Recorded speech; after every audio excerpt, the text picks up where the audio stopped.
mortgage appraisal, and your down payment. Why is it important to the seller, and what does it mean?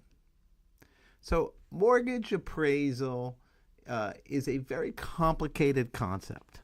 Essentially, what a bank does is they agree to lend you a certain amount of money based on the appraisal that they get from a third party.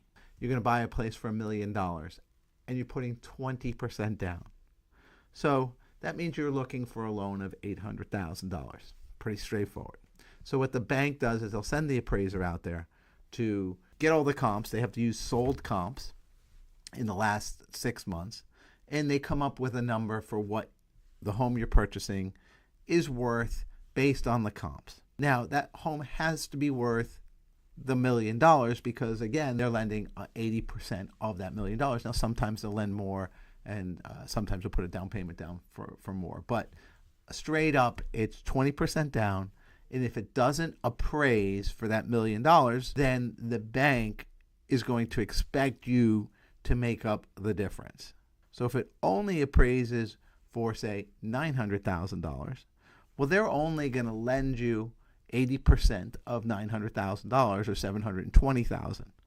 So on a $1 million purchase, you're going to have to come up with $280,000. Now, in the contract, you already put $200,000. So now you have to come up with the additional $80,000.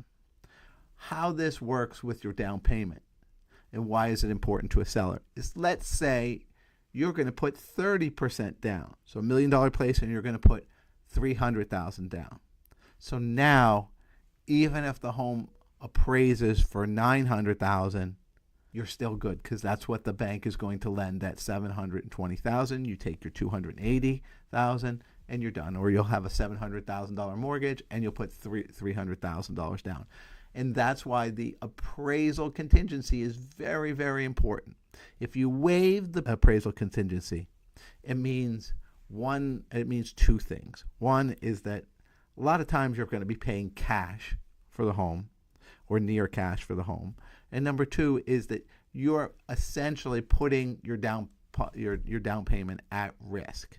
If it doesn't appraise and you don't have the cash to cover the difference, the seller could take your deposit.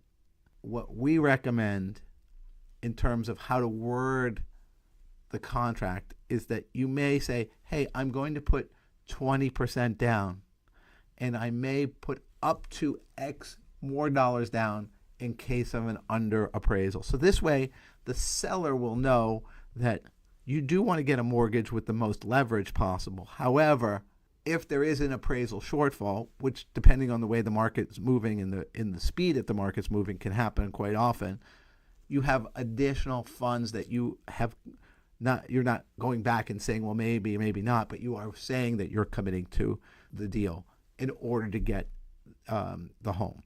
And that's really, really important to the seller, and it's really important that the buyers understand what the appraisal contingency means and what it doesn't mean.